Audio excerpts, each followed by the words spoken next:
우리가 살아가는 이 사회는 무한 경쟁 사회죠.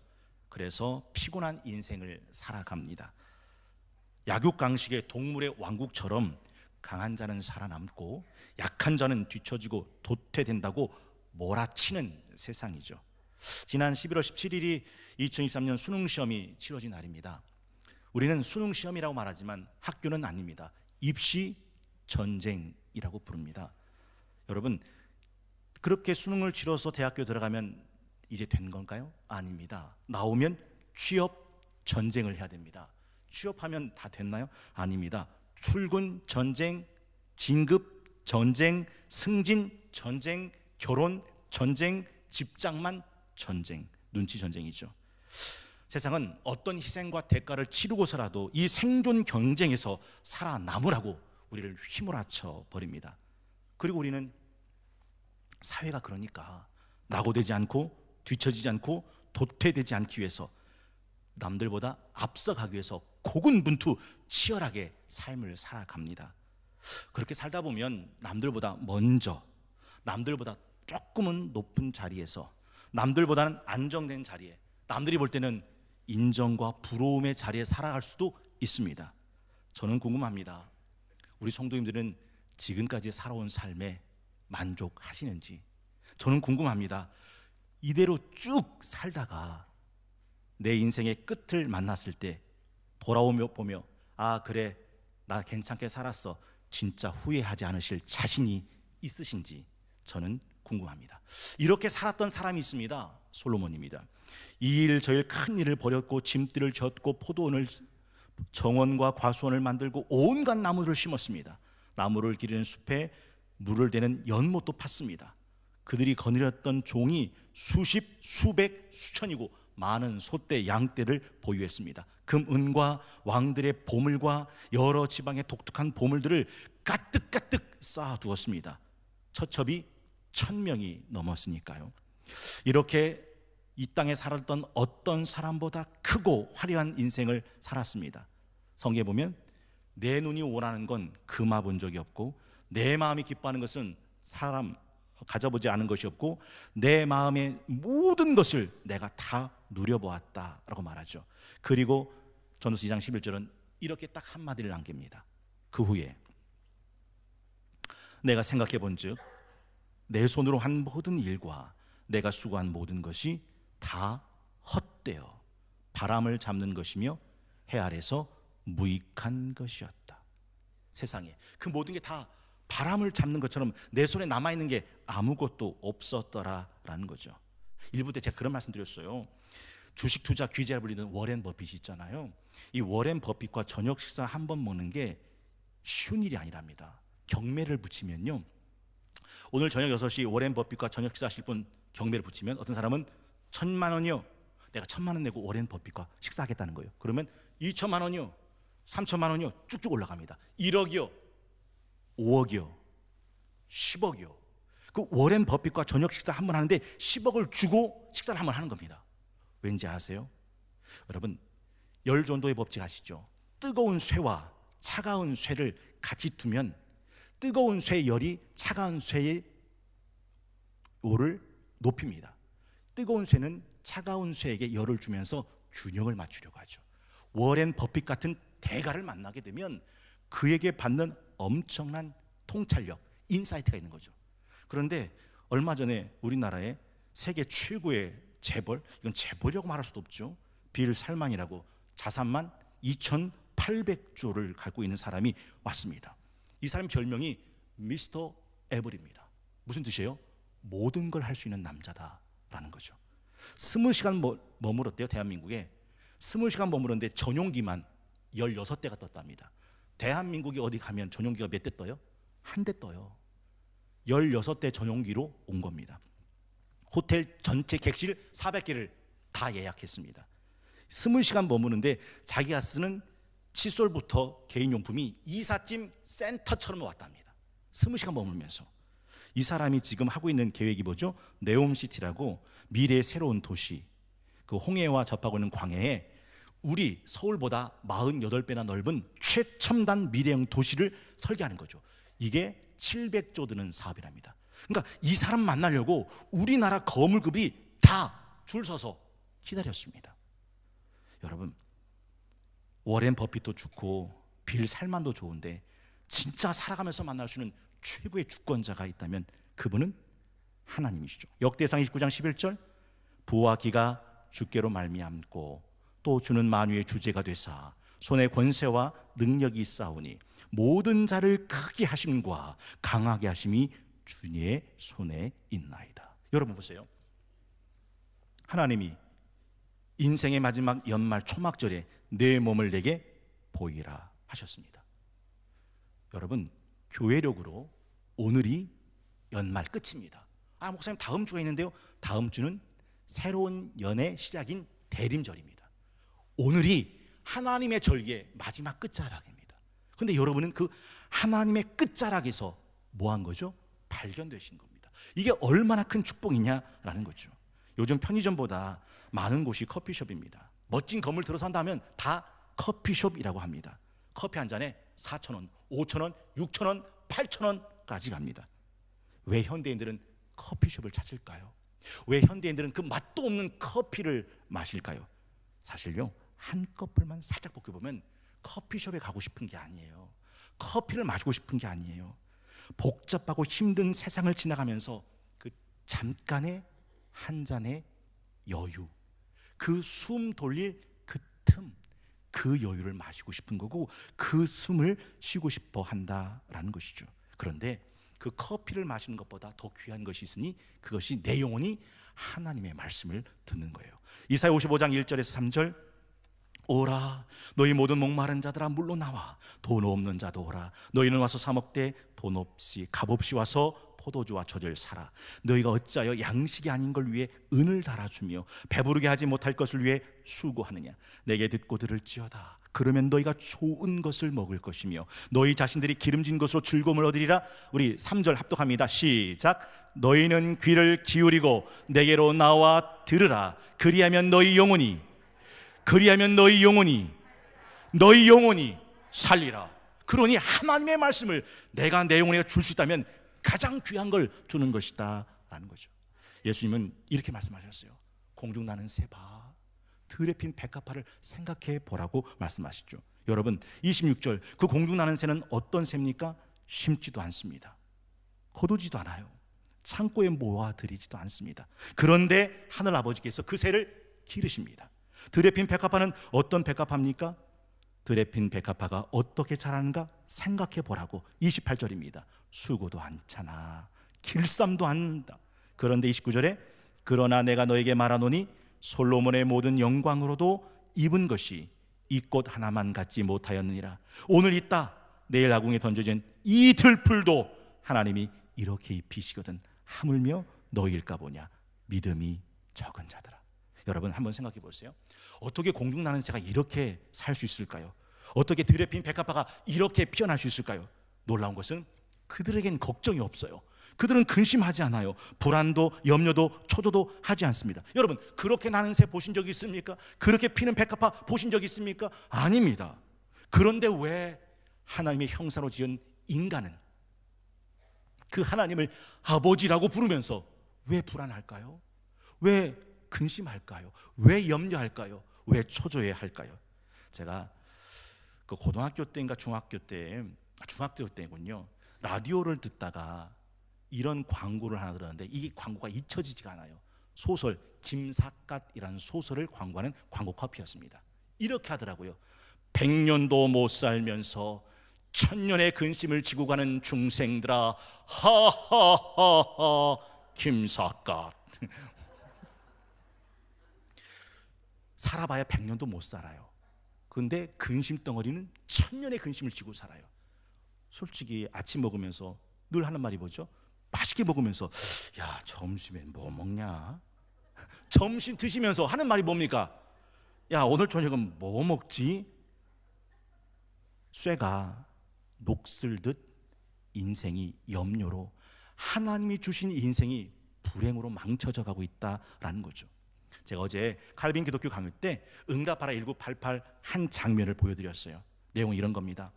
요거 교실 야간 자율학습이 시작됩니다. 선생님이 들어오십니다. 얼른 책들 펴고 자습해. 아이들은 아 짜증을 내죠. 선생님이 말합니다. 얘들아, 지금은 힘들어도 나중에 결혼하고 애 낳고 살다 보면 이때가 제일 좋았다 싶을 거다. 그러자 학생들이 에이 야유를 보이랍니다. 선생님은 환하게 웃으며 에휴 그래, 지금은 무슨 말인지 모를 거다. 지금이 얼마나 좋은 때인지 지금 니들이 어떻게 알겠니? 그리고 나가면서 한마디를 해줘. 공부해. 그럼 나가는 겁니다. 여러분, 살다 보면 불현듯 인생이 공허하게 느껴질 때가 있어요. 불안하고 또 허무하게 느껴질 때가 있습니다. 제가 참 존경하는 어느 목사님 이야기예요. 목사님은 언제나 정답만 말하는 그런 사람들이잖아요. 근데 갑자기 자기 인생에 불안과 허무와 공허가 확 밀려온 겁니다. 그래서 목사니까 기도도 하는데 기도가 안 돼요. 말씀을 보는데 말씀도 안 들어와요. 그래서 이 목사님은 참 책을 좋아하셔서 서점에 가서 안식처를 누리는데 그 서점에 가서 자기가 좋아하는 책들을 다 뽑아서 읽어봐도 공허함, 허무함, 허탈감이 사라지질 않는 겁니다. 저녁 늦게 뚜벅뚜벅 집에 들어옵니다. 지친 몸으로 이제 저녁을 해서 먹습니다. 그리고 설거지를 합니다. 그리고 방 청소를 합니다. 걸레질을 합니다. 그러면서 느낀 거예요. 아, 그렇게 허무하게 느껴졌던 그 내 마음속에 어느선가 허무함이 사라지고 평안함이 찾아왔습니다. 그때 김기성 목사님이 깨달은 게 이겁니다. 아, 내가 하는 그 일상을 충실하게 살아가는 것, 그게 인생의 허무와 공허를 물리칠 수 있는 최고의 비법임을 알게 되는 거죠. 여러분, 오늘 본문에 공중에 나는 새를 보라라고 하면 하신 예수님을 생각해 보십시오. 공중의 새는 어떻게 해야 공중에 새가 있을 수 있습니까? 그 날개는 끊임없이 날개짓하고 있는 겁니다. 새가 새로 발견되는 것은 하늘을 날 때, 날개짓하고 있을 때, 그 날개짓하고 있는 공중 나는 새를 보라라고 말씀하시죠. 들에 핀 백합화는 어떻게 자라는가 생각해 보라고 합니다. 어디서 핀 백합화입니까? 들에 핀 백합화죠. 들이라는 것은 사람의 관심과 주목과 시선이 머물지 않는 곳입니다. 1부 때 우리 유영 장로님 좋은 소식 전해드렸는데 전국 경연 난 대회에서 금상과 특별상을 수상하셨어요.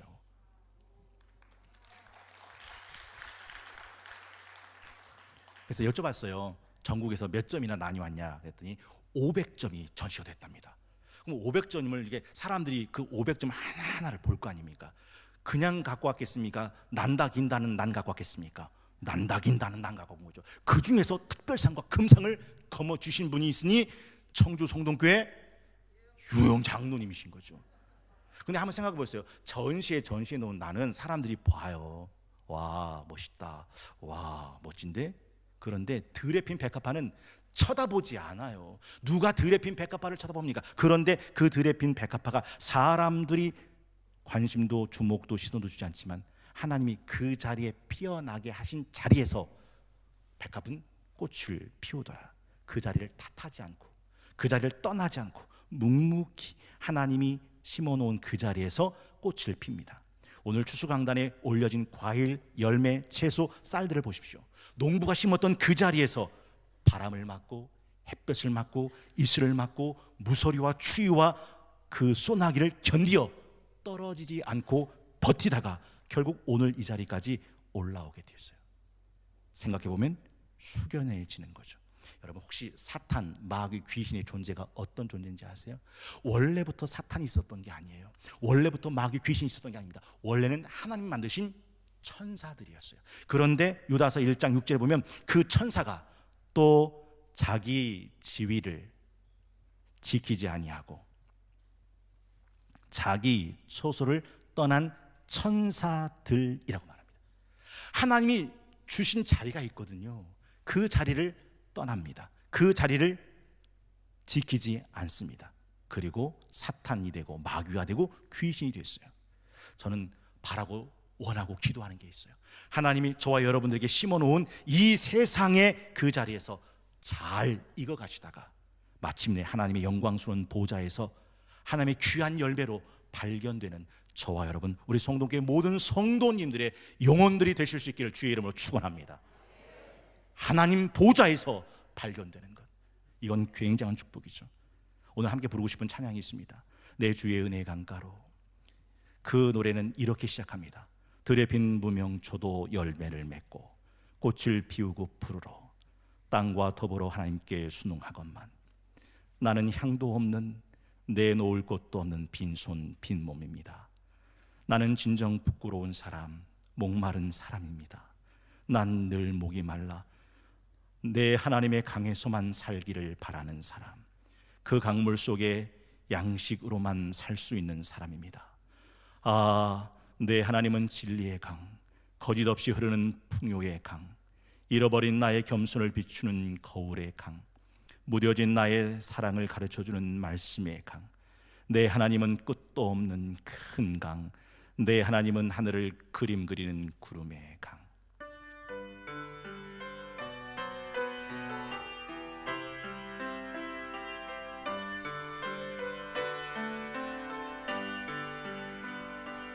내 주의 은혜 강가로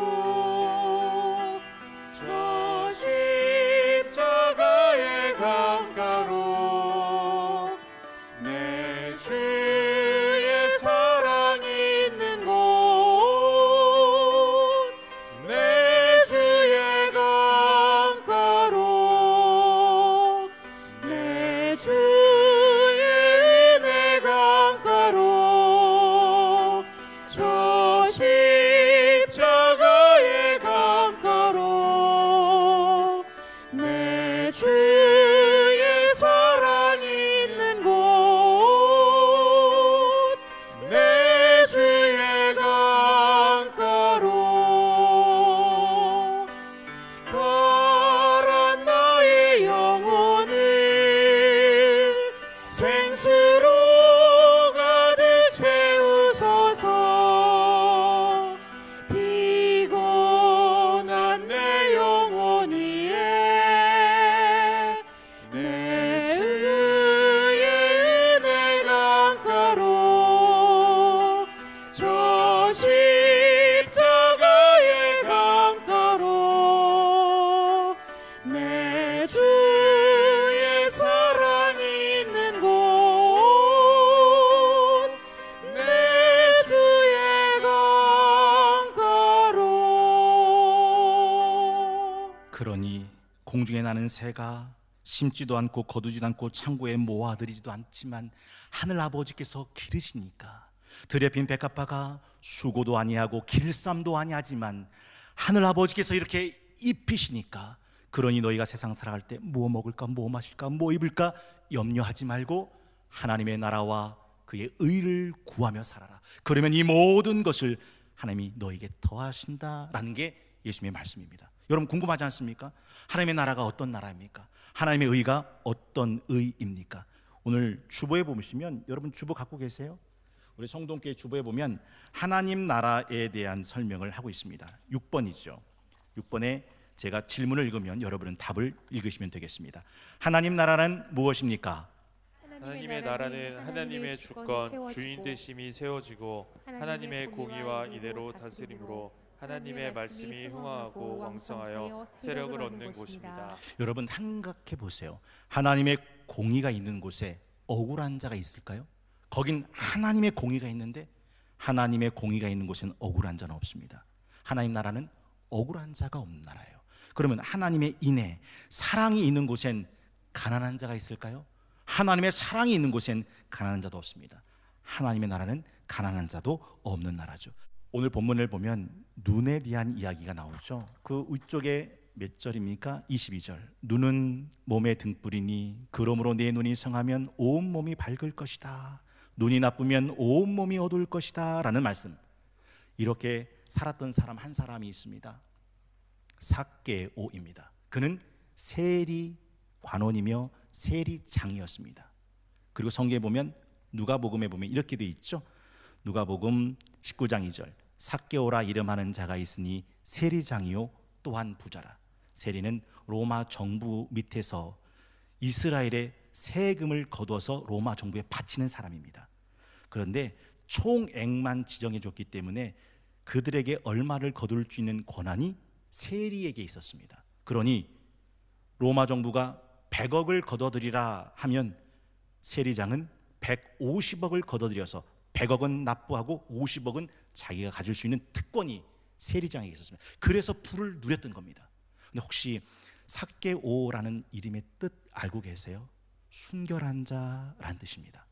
삭개오 부모님은 이 어지러운 세상 속에서 삭개오가 자기 아들이 순결하게 살아가는 사람이 되길 원하는 마음으로 삭개오라는 이름을 지어줬을 거예요. 그런데 이름은 삭개오인데 살아보니 순결히 밥 먹여주더냐 싶어서 역시 돈이야. 그리고 철저하게 돈의 수존노가 되어 살아갑니다. 그런데 놀라운 것은 뭐죠? 그가 그렇게 움켜졌던 돈을 다 내어놓고 가난한 자들에게 나눠주는 장면이 누가복음 19장 8절에 보면 이렇게 되어 있습니다. 삭개오가 서서 주께 여짜오되 주여 보시옵소서, 내 소유의 절반을 가난한 자들에게 주겠사오며 만일 누구의 것을 속여 빼앗은 일이 있으면 내 갑절이나 갚겠나이다. 한번 생각해 보세요. 사람들이, 동족들이 저거 수존노 매국노 죄인 낙인 찍어도 무슨 소리, 돈이 최고지, 돈독이 올랐던 그 삭개오가 왜 가난한 자들에게 자기 재산을 나눠주고 왜 토색한 것을 4배나 갚기 시작했던 걸까요? 거긴 이유가 있어요. 진짜 예수를 만났기 때문이에요. 여러분, 내가 교회 다닌다고, 종교가 뭐예요? 기독교라고 쓴다고 내가 예수님을 진짜 만난 거라고 생각하면 오산이에요. 물어보셔야 돼요. 나는 지금 내가 움켜쥐고 있는 걸 놓을 수도 있는 사람인가? 진짜를 만난 사람은 가짜에 목매지 않습니다. 제가 1부 때 김성동 안수사님께 여쭤봤어요. 몇 살 때까지 기어 다녔냐? 그랬더니 1살 때까지 기어 다녔대요. 근데 지금도 기어 다니냐? 그랬더니 지금은 안 기어 다닌답니다. 여러분, 1살 때까지 기어 다녔던 김성동 안수사님이 왜 지금은 안 기어 다닐까요? 잊지 마십시오. 걸어본 사람은 다시 기어 살지 않습니다. 진짜 예수 그리스도를 만난 사람이기 때문에 삭개오는 전과 같이 살 수가 없었다라는 사실이죠.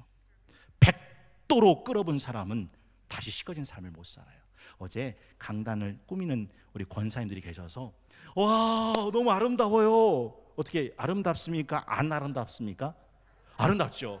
그런데 여러분, 속지 마시는 게 뭐냐면 오늘날은요, 진짜 과일, 진짜 꽃, 진짜 야채, 진짜보다 더 진짜게 만드는 모형이 있어요, 없어요? 있다니까요. 그래서 제가 그랬어요. 이거는 모형 같은데요? 그랬더니 우리 임명배 권사님께서 목사님, 네? 가짜는 강단에 올라갈 수가 없어요. 제가 그 말에 쿵! 가짜는 강단에 올라갈 수가 없어요. 하나님 앞에 감사의 제단을 꾸미는 이 추수강단도 그러할진데 여러분은 진짜이세요? 나는 여러분이 진짜이시기를 주의 이름으로 축복합니다. 진짜가 하나님 나라에서 발견되는 것보다 더 큰 축복은 없다라는 거죠. 11월 20일 추수감사주일 아침 공중나는 새처럼 들에 핀 백합화처럼 이란 제목으로 함께 말씀을 나눴어요. 오늘날 우리는 무한 경쟁 사회에서 치열하게 살아가고 있습니다. 세상은 방심하면 나고 된다고, 도태되고 뒤처진다고 우리를 치열하게 살려고 몰아칩니다. 이렇게 쉼없이 몰아치며 바쁘게만 살면 마치 성공인 것처럼. 그러나 예수님은 도리어 묻습니다. 공중나는 새를 봐, 들에 핀 백합화를 생각해봐. 심지도 거두지도 모아들이지도 아니하되 너희 아버지께서 기르시거든. 들에 핀 백합화 봐. 수고도 길쌈도 아니하되 너희 아버지께서 입히시거든. 오늘 아침에 피었다가 저녁에 아궁이에 던지는 들풀도 이리 하시는 아버지께서 하물며 너희일까 보냐. 무엇 먹을까, 무엇 마실까, 무엇 입을까 염려하지 마. 오직 하나님의 나라와 그 의를 구해. 그러면 이 모든 것을 너에게 더하시리라 라고 말씀하셨어요. 아까 삭개오가 이름이 뭐라고 했죠? 뜻이 순결한 자. 예수님을 만나고 그는 처음 자신의 이름, 자기 존재의 이유를 깨달아요. 발견합니다. 혹시 자기 존재의 이유를 한 단어로 뭐라고 하는지 아세요? 그게 자유입니다. 내가 이 땅을 살아가야 될 이유를 찾은 것, 이게 자유이죠.